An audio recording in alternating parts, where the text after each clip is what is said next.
Cancer ബാധിതയായ യുവതിയുടെ മരണത്തിൽ acupuncture ചികിത്സകർക്കെതിരെ പരാതിയുമായി ബന്ധുക്കൾ. കോഴിക്കോട് കുറ്റ്യാടി സ്വദേശി ഹാജറയുടെ മരണത്തിലാണ് കുടുംബത്തിന്റെ പരാതി. ക്യാൻസർ ബാധ തിരിച്ചറിഞ്ഞിട്ടും അക്യുപഞ്ചർ ചികിത്സ തുടർന്നു. വെള്ളവും ഈന്തപ്പഴവും മാത്രം കഴിച്ചാൽ മതിയെന്ന് നിർദ്ദേശിച്ചു. കുറ്റ്യാടിയിലെ ഫെമിന എന്ന അക്യുപഞ്ചർ ചികിത്സകയ്ക്ക് എതിരായാണ് കുടുംബം രംഗത്ത് വന്നത്. ഈ രോഗം ഏറ്റവും അവസാന ഘട്ടത്തിലാണ് ഞങ്ങൾ അറിയുന്നത്. അതിന് കാരണം എന്ന് പറഞ്ഞാൽ കാരണക്കാരി എന്ന് പറയാം ഫെമിന എന്നൊരു കുറ്റ്യാടിയിലെ അക്യുപങ്ക്ചർ ഡോക്ടറാണ്. ആ ഡോക്ടറെ അടുത്തായിരുന്നു ഞങ്ങൾ ആരെയും അറിയിക്കാതെ ഹാജറ ഫസ്റ്റ് ട്രീറ്റ്മെൻറ്റ് സ്റ്റാർട്ട് ചെയ്തത്. അവിടുന്ന് അവളെ പറഞ്ഞ് വിശ്വസിപ്പിക്കുകയായിരുന്നു. ഈ അസുഖം സാധാരണഗതിയിൽ ഇങ്ങനെ തന്നെയാണ് മാറ്റുന്നത് നല്ലത്. നിങ്ങൾ അലോപ്പതി ഡോക്ടർമാരുടെ അടുത്ത് പോയി കഴിഞ്ഞാൽ അവർ കീറി മുറിക്കുകയും സർജറി ഒക്കെ ചെയ്ത് ഒരിക്കലും രോഗം മാറാത്ത ഒരവസ്ഥയിൽ എത്തിച്ചേരും എന്നവളെ പറഞ്ഞ് വിശ്വസിപ്പിച്ച് കുട്ടികളുടെ ഡോക്ടർ കുറേ കാലം ചികിത്സിച്ച് അവസാനം കോഴിക്കോടുള്ള ഒരു ഷുഹൈബ് റിഹാൽ എന്ന് പറഞ്ഞൊരു ഡോക്ടറെ അടുത്തേക്ക് സജസ്റ്റ് ചെയ്യുകയും അവിടുന്ന് വീണ്ടും അയാൾ ചികിത്സ തുടരുകയും ചെയ്തത്. മുഹമ്മദ് ഷഹീദ് വിവരങ്ങളുമായി ചേരുന്നു. Shahid, good morning. ഇവിടെ അക്യുപഞ്ചർ ചികിത്സക്കെതിരെയാണ് കുടുംബം ഈ ആരോപണം ഉന്നയിക്കുന്നത്. ഇത് ക്യാൻസർ രോഗമാണ് എന്ന് നേരത്തെ പരിശോധനകളിൽ കണ്ടെത്തിയ വിവരം ഈ ഡോക്ടർ പൂർണ്ണമായും മറച്ചു വെക്കുകയായിരുന്നു. മരണം വരെയും ഇവർക്ക് ഇതേപ്പറ്റി അറിയില്ലായിരുന്നു.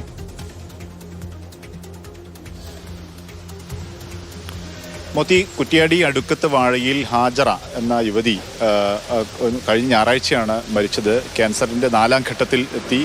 പിന്നീട് മോഡേൺ മെഡിസിൻ ചികിത്സയൊന്നും ഫലിക്കാതെ വന്ന് മരിക്കുകയായിരുന്നു. പക്ഷെ 1 വർഷം മുമ്പ് അവർക്ക് ശരീരത്തിൽ ബ്രസ്റ്റിൽ വേദന അനുഭവപ്പെട്ടിരുന്നു. അതേ തുടർന്ന് നാട്ടിൽ അവർ അക്യുപങ്ക്ചർ ചികിത്സ, ഈ ഫെമിന എന്ന് പറഞ്ഞ ആൾ നാട്ടിൽ വളരെ പ്രചാരമുള്ള അക്യുപങ്ക്ചർ ചികിത്സയാണ്. അവരുടെ അടുത്തേക്ക് ബന്ധുക്കളാരോ നിർദ്ദേശിച്ച് അവരുടെ അടുത്തേക്ക് ചികിത്സക്കായി പോവുകയാണ്.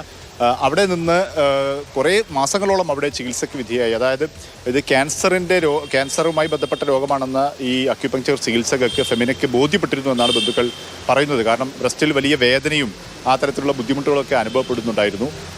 പക്ഷേ മോഡേൺ മെഡിസിനിലേക്ക് പോകാൻ അവർ സമ്മതിച്ചില്ല. ഈ അക്യുപങ്ക്ചറിന് അതിനുള്ള ചികിത്സയുണ്ട്.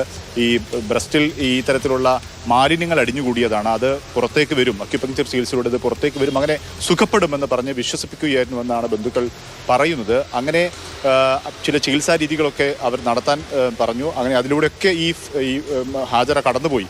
ഏറ്റവും ഒടുവിൽ അവസാന ഘട്ടത്തിലാണ് ഇത് രോഗം വളരെ മൂർച്ഛിച്ച് വലിയ പഴുപ്പൊക്കെ ഉണ്ടായ സമയത്താണ് ബന്ധുക്കൾ ഈ വിവരം അറിയുകയും പിന്നീട് മോഡേൺ മെഡിസിനിലേക്ക് പോവുകയും ചെയ്യുന്നത്. പക്ഷെ അപ്പോഴേക്കും 4ാം ഘട്ടം കഴിഞ്ഞിരുന്നു എന്നുള്ളതാണ്. പിന്നീട് കഴിഞ്ഞ ഞായറാഴ്ച ആ യുവതി മരിക്കുകയും ചെയ്തു. 3 കുട്ടികളുള്ള ആളാണ്. ഭർത്താവ് നേരത്തെ മരണപ്പെട്ടതാണ്. ആ കുട്ടികൾ ഇപ്പോൾ അനാഥരായി നിൽക്കുന്ന സാഹചര്യമാണ്. ബന്ധുക്കൾ പറയുന്നത് ബന്ധുക്കൾക്ക് ഈ ക്യാൻസർ ആണെന്നുള്ള കാര്യം അവർക്ക് അറിഞ്ഞിരുന്നില്ല.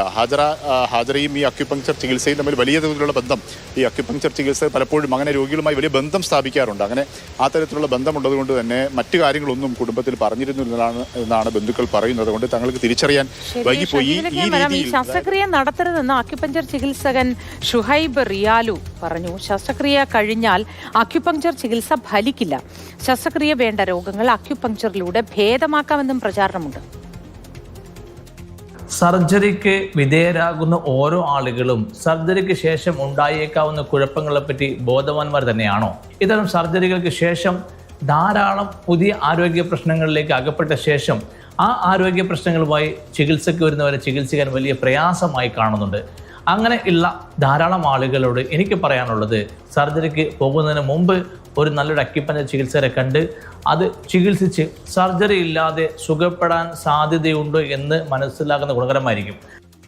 ഷഹീദ്, ഈ അക്യുപഞ്ചർ ചികിത്സയെ പ്രോത്സാഹിപ്പിച്ചുകൊണ്ട് ഇത്തരത്തിൽ സംസാരിക്കുകയാണ് ചെയ്തത്. മാത്രമല്ല, അത്യാധുനിക ചികിത്സാ സംവിധാനങ്ങളൊക്കെ നമ്മുടെ നാട്ടിൽ ഇപ്പോൾ ലഭ്യമാണ് എന്നിരിക്കെയാണ് ഇത്തരത്തിൽ ഒരു ദുഷ്പ്രചാരണം എന്ന് പറയാവുന്നത് നടത്തുന്നത്. ഇതിനെതിരെ വലിയ നടപടി തന്നെ ഉണ്ടാവേണ്ടതല്ലേ?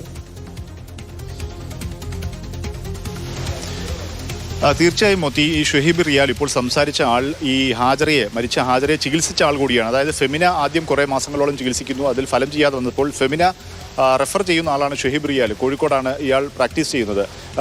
നിരവധി ആളുകൾ അദ്ദേഹത്തിന് കീഴിൽ, ഈ ഷുഹൈബിൻ്റെ കീഴിൽ ചികിത്സ നടത്തുകയും ചെയ്യുന്നുണ്ട്. ഇവരുടെയൊക്കെ ഗതി എന്താവുമെന്നാണ് നമ്മൾ ആശങ്കയോടുകൂടി കാണേണ്ടത്. അതായത് ശസ്ത്രക്രിയ നടത്തേണ്ടതില്ല, മോഡേൺ മെഡിസിനിലേക്ക് പോകേണ്ടതില്ല, ശസ്ത്രക്രിയ നടത്തേണ്ടതില്ല, അല്ലാതെ ശസ്ത്രക്രിയ നടത്തേണ്ട ചികിത്സക്ക് പോലും, രോഗത്തിന് പോലും, ഗുരുതരമായ രോഗങ്ങൾക്ക് പോലും തങ്ങളിവിടെ തങ്ങളുടെ കയ്യിൽ ചികിത്സയുണ്ട്, രോഗം ഭേദമാക്കാൻ കഴിയും. ശസ്ത്രക്രിയ നടത്തി, അതായത് മോഡേൺ മെഡിസിനിൽ അപ്രോച്ച് ചെയ്ത് വീണ്ടും പിന്നീടാണ് ഈ അക്യുപങ്ക്ചറിലേക്ക് വരുന്നതെങ്കിൽ വേണ്ടത്ര ഫലമുണ്ടാകില്ല എന്നൊക്കെ പറഞ്ഞൊരു തരത്തിൽ ആളുകളെ മാനിപ്പുലേറ്റ് ചെയ്യുകയാണ്, ആളുകളെ തെറ്റിദ്ധരിപ്പിക്കുന്ന രീതിയിലുള്ള പ്രചരണം നടത്തുകയാണ്. ഇത് തന്നെയാണ് അക്യുപങ്ക്ചർ ചികിത്സകരുടെ ഏറ്റവും വലിയ പ്രശ്നവും. അതായത് ആളുകളെ രോഗം, പ്രത്യേകിച്ച് നമുക്കറിയാം രോഗങ്ങളും ആരോഗ്യം ഉൾപ്പെടെയുള്ള കാര്യങ്ങളിലൊക്കെ വലിയ തോതിലുള്ള പ്രചരണങ്ങളൊക്കെ നടക്കും. പലപ്പോഴും നമ്മളൊക്കെ അതിൽ പ്രചരണത്തിൽ വീണുപോകും. അതിനാണ് നമ്മൾ നിയമ സംവിധാനവും ലോകത്ത് അംഗീകരിക്കപ്പെട്ടിട്ടുള്ള ഒരു ചികിത്സാ രീതിയാണ്. പക്ഷെ അത് ഏത് രോഗങ്ങൾക്ക്, ഏത് അവസ്ഥയ്ക്ക് എന്നതൊക്കെ ഏറ്റവും പ്രധാനപ്പെട്ട ഒരു കാര്യമാണ്. ഇത്ര വളരെ ഗുരുതരമായ രോഗത്തിനൊക്കെ ഇത് മാത്രം ചികിത്സിച്ചാൽ മതി എന്ന് ഇവർക്ക് എങ്ങനെയാണ് കണ്ണടച്ച് പറയാനാവുക? അക്യുപങ്ക്ചർ ചികിത്സകർക്കെതിരെ പരാതി നൽകിയിട്ടും പോലീസ് നടപടിയെടുത്തിട്ടില്ല എന്നാണ് ഈ കുടുംബം ആരോപിക്കുന്നത്. ലൈസൻസ് ഉണ്ട് എന്ന് ചികിത്സകർ അറിയിച്ചതിനെ തുടർന്നാണ് പോലീസ് നടപടി ഒഴിവാക്കിയതെന്നും പറയുന്നു.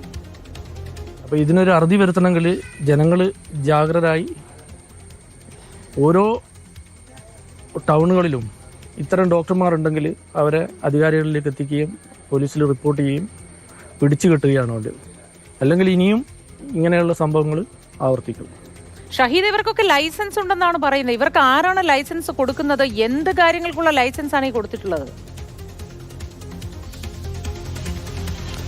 ഈ മോത്തി അക്യുപങ്ക്ചർ ചികിത്സാ രീതി കേന്ദ്ര സർക്കാർ സൂചിപ്പിച്ചതുപോലെ അംഗീകരിക്കപ്പെട്ടിട്ടുണ്ട്. ഒരു ആൾട്ടർനേറ്റീവ് മെഡിസിൻ അല്ലെങ്കിൽ ആ തരത്തിലൊക്കെ അംഗീകരിക്കപ്പെട്ടിട്ടുള്ളതാണ്. പക്ഷേ ഒരു ചികിത്സകന് രോഗിയെ ചികിത്സിക്കാൻ പ്രാക്ടീസ് ചെയ്യണമെങ്കിൽ ഏകദേശം 3600 മണിക്കൂറുകൾ, അതായത് 3 വർഷത്തിൽ കുറയാത്ത രീതിയിൽ ഉള്ള ഒരു കേന്ദ്ര സർക്കാരിൻ്റെ അംഗീകൃത സർവകലാശാലയ്ക്ക് കീഴിലുള്ള കോഴ്സുകൾ പാസ്സാവേണ്ടതുണ്ട്. അങ്ങനെ സർട്ടിഫിക്കറ്റ് ലഭിക്കേണ്ടതുണ്ട്. എങ്കിൽ മാത്രമേ ആ രീതിയിൽ ജനങ്ങൾക്ക് മുമ്പാകെ പ്രാക്ടീസ് ചെയ്യാനുള്ള അനുമതിയുള്ളൂ. പക്ഷേ നമ്മുടെ നാട്ടിലുള്ള പല അക്യുപങ്ക്ചർ ചികിത്സകർക്കും 6 മാസമോ 1 വർഷമോ ഒക്കെ എവിടുന്നെങ്കിലുമൊക്കെ തട്ടിക്കൂട്ട് കോഴ്സുകൾ പാസ്സായി അവർ അങ്ങനെ കൃത്യമായ സർട്ടിഫിക്കറ്റ് അല്ലാതെ, ശരിയായ സർട്ടിഫിക്കറ്റ് ഇല്ലാതെയാണ് പരിശോധന നടത്തുന്നത്. പക്ഷേ പോലീസ് അധികാരികൾ വരുന്ന സമയത്ത് ഈ സർട്ടിഫിക്കറ്റ് കാണിച്ചു കൊടുക്കുകയും പ്രാക്ടീസിന് അനുമതിയുണ്ട്.